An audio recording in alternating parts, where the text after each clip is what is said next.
اور یہاں آپ کو اہم خبر دیتے چلیں کہ تاحیات نااہلی کی سزا کاٹنے والے سیاستدانوں کے لیے خوشخبری آئینی تشریح کے لیے سپریم کورٹ کے از خود نوٹس پر بینچ تشکیل۔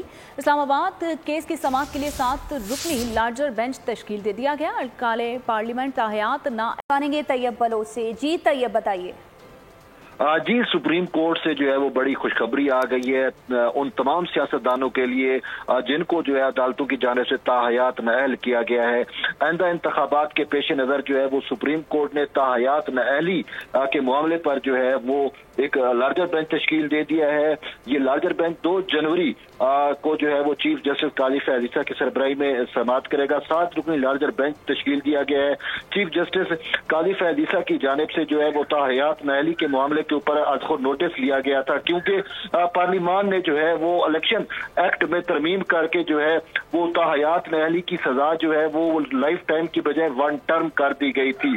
تو اب کچھ سیاستدان ایسے تھے جو تاحیات نااہلی کی سزا کاٹ رہے ہیں، جبکہ الیکشن ایکٹ جو ہے وہ یہ کہتا ہے کہ جو سیاستدان ہیں ان کی اب تاحیات نااہلی نہیں ہو سکتی بلکہ 1 ٹرم کے لیے نااہلی ہو سکتی ہے۔ تو اسی وجہ سے یہ تضاد موجود تھا آرٹیکل 62(1)(f) اور الیکشن ایکٹ کے درمیان۔ تو پھر سپریم کورٹ نے اس پر از خود نوٹس لیا اور از خود نوٹس لے کر معاملہ جو ہے وہ کمیٹی کو بھیج دیا گیا تھا کہ اس کے اوپر جو ہے وہ لارجر بینچ بنایا جائے۔ تو اب لارجر بینچ تشکیل دے دیا گیا ہے۔ چیف جسٹس کی سربراہی میں 7 رکنی لارجر بینچ جو ہے 2 جنوری کو اب اس معاملے پر باقاعدہ سماعت کا آغاز کرے گا۔ جی ٹھیک ہے طیب بلوچ، آپ کا بہت شکریہ۔ سبسکرائب کریں اور بیل دبائیں تاکہ کوئی خبر رہ نہ جائے۔